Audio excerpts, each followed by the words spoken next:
Berita pertama pada hari ini, moda transportasi kereta api masih menjadi angkutan favorit bagi masyarakat Kota Prabu Muli untuk berliburan terutama ke Lampung.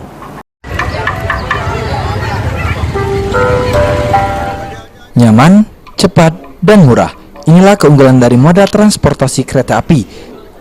Sejak 5 tahun belakang, kereta api kini mulai diminati masyarakat untuk berpergian jarak jauh. Apalagi di musim liburan akhir tahun, hampir semua wilayah Sumsel yang dilalui jalur KA termasuk Kota Prabu Muli memanfaatkan angkutan umum ini.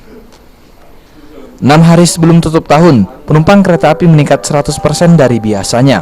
Berdasarkan pantauan di stasiun Kota Prabu Muli, sejumlah gerbong dipadati penumpang yang hendak liburan.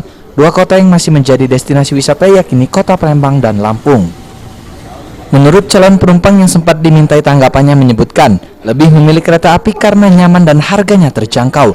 Rencananya Rehan dan temannya berlibur ke pantai di Lampung untuk mengisi libur sekolah. Rehan itu beli tiket untuk aku mana tuh? Ke Lampung.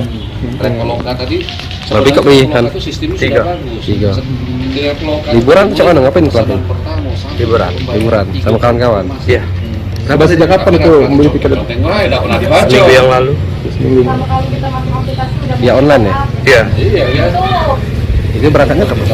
Tanggal 26. Kemarin sikap apa beli ya? 32.000. Juga sering kita ya beli tiket Lampung. Lumayan. Masyarakat yang hendak berpergian bersama keluarga ke Lampung menggunakan transportasi kereta api saat ini belum bisa. Pasalnya, tiket yang dijual online maupun offline sudah habis terjual hingga 1 Januari 2023. Pemirsa yang memiliki rencana keluar kota bisa jauh hari memesan tiket kereta api. Beni Firdaus, PAL TV.